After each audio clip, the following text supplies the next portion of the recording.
গাছে গাছে ঝুলছে থোকা থোকা আঙ্গুর। নানা প্রক্রিয়া শেষে এই আঙ্গুর থেকেই তৈরি হয় লাল রঙের তরল। আর যখন বোতলের কর্ক খোলা হয় তখন এর সুগন্ধ কি মুগ্ধ করে। বলছি চীনের আঙ্গুরের রস থেকে গাঁজানো ওয়াইনের কথা। কেবল এটি একটি পানীয় নয়, এই ওয়াইনের প্রতিটি ফোঁটায় লুকিয়ে আছে সৃজনশীলতা আর দক্ষতা। কিন্তু জানেন কি কিভাবে আঙ্গুর থেকে তৈরি হয় এই ওয়াইন? এর জন্য প্রথমে আঙ্গুর বাগান থেকে সংগ্রহ করা হয় হাতে বাছাই করা আঙ্গুর। এরপর আঙ্গুরগুলোকে চেপে বের করা হয় রস। পরে তা রাখা হয় বড় পাত্রে, যেখানে খামির যোগ করে শুরু হয় গাঁজন প্রক্রিয়া। এই সময়ে আঙ্গুরের শর্করা খামিরের সাহায্যে অ্যালকোহলে রূপান্তরিত হয়। প্রায় কয়েক সপ্তাহ ধরে চলা এই প্রক্রিয়ার পর তৈরি হয় ওয়াইন, যা পরবর্তীতে কাঠের পিপায় রেখে আরো পরিপক্ক করা হয়। এভাবেই ধীরে ধীরে ওয়াইন পায় তার স্বাদ ও গন্ধ।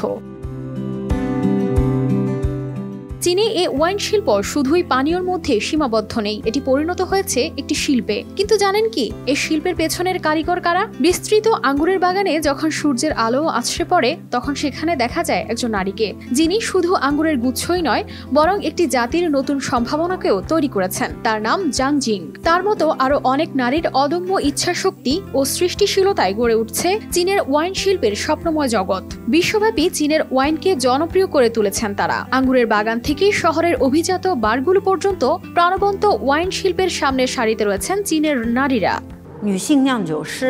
যখন আমি চিন্তা করি চীনের সবচেয়ে বিখ্যাত ওয়াইন নারীগুলোর কথা, তখন দেখি সেগুলোর অনেকগুলোই নারীরা পরিচালনা করছেন এবং কিছু ক্ষেত্রে ওয়াইন নির্মাতা, এমনকি আঙ্গুর চাষ বিশেষজ্ঞও নারী। চীনে আধুনিক ওয়াইন শিল্প শুরু হয়েছিল 1980 সালে। সেই সময় পুরুষ শিল্পে নারীদের উপস্থিতি ছিল খুবই কম। 2000 সালের পর বিদেশে পড়াশোনা শেষে দেশে ফিরে আসা অনেক নারী নিজেদের জায়গা করে নেন ওয়াইন ইন্ডাস্ট্রিতে। সেই সময় থেকেই দেশের ওয়াইন শিল্পে উন্নয়ন শুরু হয় এবং দ্রুত বিকশিত হয়। বর্তমানে নিংশিয়ায় ওয়াইন শিল্পের 60% বেশি অংশে কাজ করছেন নারীরা। কানিস ফাতেমা শিমু, RTV।